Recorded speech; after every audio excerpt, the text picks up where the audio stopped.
You know, I've always found that one of the most difficult tasks of decorating a home, and you probably find this too, it's putting up the pictures. Yeah, like, where do you put them? We've been in our house 3 years, they're not up. So, thankfully, the author of The Fine Art of Wall Design, the Wall Design Diva, has the know-how.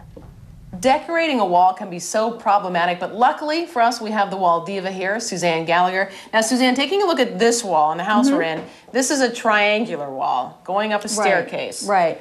What did you see here as the solution to the problem of what to put up here? Well, what's great about this wall actually is it does provide the opportunity for a triangular grouping. We need to think about groupings in relation to the shape that they are filling. Right. And so this is obviously a triangular shape that we're filling, and it does lead your eye up the stairs. Now, all these framed photos are horizontal as well. Was that important, or does it matter? It doesn't matter. Okay.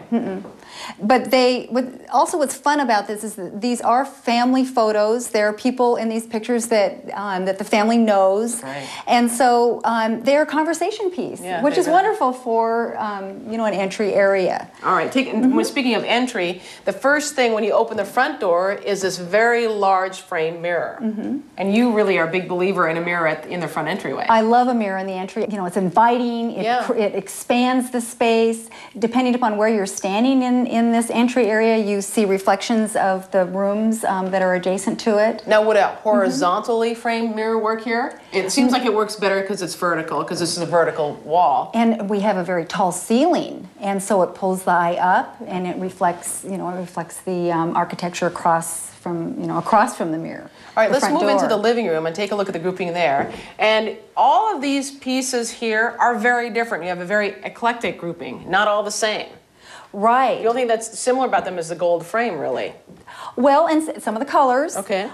There's variety here. I like the idea that we have a vertical piece that anchors the grouping. Now, this is an oval grouping. You see, if you put a dotted line kind of around the exterior of I see what you're saying. It's oval.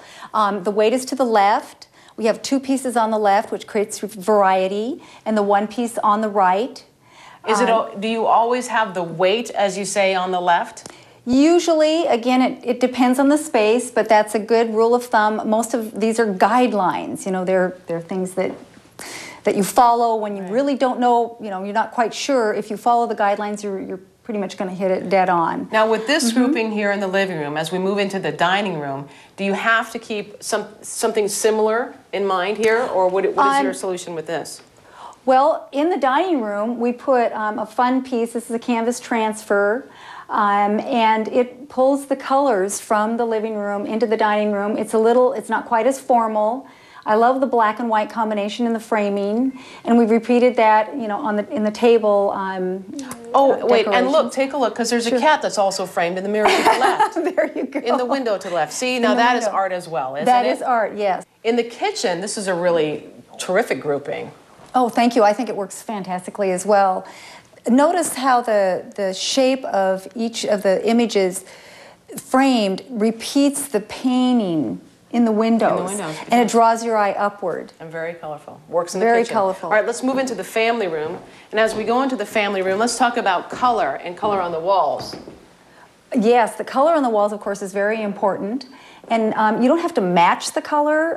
These two pieces have blue tones in them. They don't match exactly, but they work in the space beautifully because, you know, there's blue and the green. height of the paintings, too. You mentioned it's important to keep in consideration where people are sitting or standing. Exactly. If you're mostly sitting in the space, the images should be at eye level. You should start at eye level, and then you can, of course, go up from there. All right, and let's move over to the fireplace, because I just think this is outstanding, and almost everyone has a main centerpiece painting or photograph. This looks great. It's perfect. It's a simple solution.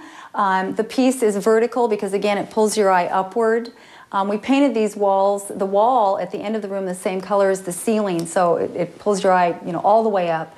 And then this piece is actually framed by two other pieces, which are in fact windows over the cabinetry. Yeah. So this is an entire grouping at the end of this room. Suzanne, some terrific ideas here. We want to mention to folks too that if they want to find out more, they can take a look at The Fine Art of Wall Design or go to our website. We'll have a link from our website to yours. Thank you. Awesome. Appreciate it.